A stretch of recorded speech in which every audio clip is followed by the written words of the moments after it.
morning, everybody. This is Joe Mendez.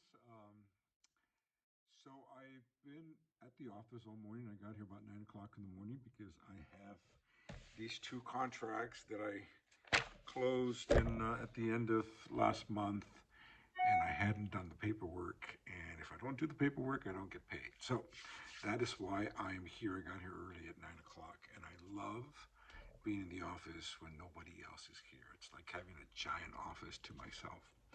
But anyways, as I've been here, I've also been kind of putting around with social media and live feeds on Instagram, and actually I might do one on Facebook just to kind of test things out a little bit. But one of you guys has been asking me questions about my investment property in Alabama. I just over the last few days I've started testing reels out. Thank you, Katie Lands, and some of the posts that I did were talking about real estate and how it's a process, buying real estate as a process. And I actually showed my first apartment and my first purchased condo and my current home. I meant to also attach my investment properties to that post, but I think I'm going to do a separate post on investment property because, as you may or may not know, I have two investment properties. One that I bought here in Long Beach, which was my very first one, and that was and actually, was that my first investment? It might not. Actually, it was not my first investment property. My first investment property was the Alabama property, which I think I bought around 2005 or two. Yeah, I think around there, 2005, 2007. It was at the height of the crash. And how I bought that property was because I wanted to buy investment property, but everything around me was pretty expensive. Um, and people I was very clear. I wanted a property that was under $100,000 because I figured if something happened to the market, I could recover from a $100,000 purchase, um, and it would be difficult to recover from another type of a higher purpose purchase. And how I found the property in Alabama is my real estate agent, Nancy Cardena, who sold me my house. She worked for a broker here in Long Beach, and she had a property management company up in Alabama, in the Tuscumbia, Alabama area, or Muscle Shoals, that area. And she told me about properties over there that were very inexpensive, and they actually fit the bill. It was a duplex that I bought. And part of the reason why I bought in Alabama, as opposed to, like, say, Texas, for example, because things were also cheap in Texas, is that Texas has a high property rate. Um, and Alabama actually has a very low property income, yeah, property tax rate.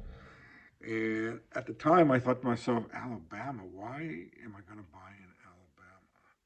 But as it turns out, I've had that property for, like I said, since early 2000s, like 2005, 2006, 2007, actually. And it's turned out to be a very nice property. And so the broker here in Long Beach would bring properties to investors, and then I basically bought the property online through an agent over there because her nephew actually was the agent in Alabama.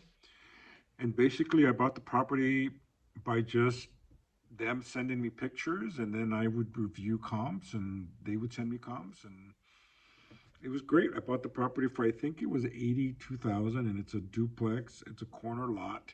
It's in the downtown area of Tuscumbia, so it's very very cool. It's kind of similar to Fullerton. If you've ever been to Fullerton, the downtown area of Tuscumbia is kind of similar. Obviously, it's not as big, but it's similar. And just for the record, Tuscumbia, Alabama, that is where Helen Keller had her school. And I have visited the property once, and I'm about ready to go and visit it again, hopefully this year. But this particular property I bought for about 82,000. It's turned out to be a really nice property. The rents when I bought it were at 400 a month, and now I've got them at 525. And it's a two-bedroom, one bath each unit, so it's four bedrooms, two baths. on a huge lot.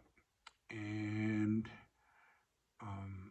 there's something else I wanted to say. I mean, I'm actually thinking of putting air conditioning because it does get pretty hot over there. So once I have my a tenant out, if I have one, I'm going to put central air because that's a way that I can compete with some of the other units that are newer that are being built over there. But luckily for me, the property has increased in value now from the 82 grand that I bought it for, and it's probably valued now in the high 100s, or like I think the last thing I saw was 184. I'm actually in the process right now of getting comms because I was thinking of selling it, but it's good income, really, and I've paid off the property, so it's good income on a monthly basis. Anyways, I hope that helps. It's a long video. I'm sorry, but I am going to do a better video talking about the investment properties because I personally love investment properties. I wish I could buy more. I wish I had bought more when I first retired, but it is what it is, and I'm okay with what I have. Both of the properties are doing fantastic, and if I end up selling Alabama, which I would kind of like to do, but only if I can buy another property here in California for cash. I don't want to get a loan, um, and there's good income. If I can find those deals, then I will buy another one. But right now, properties are a little high, so I'd have to go and look elsewhere, which is okay with me. I can try to find something somewhere else. But anyways, I've been talking too long. Sorry about that. Have a great day and stay tuned because I'm going to be doing more about investment properties as the time comes around.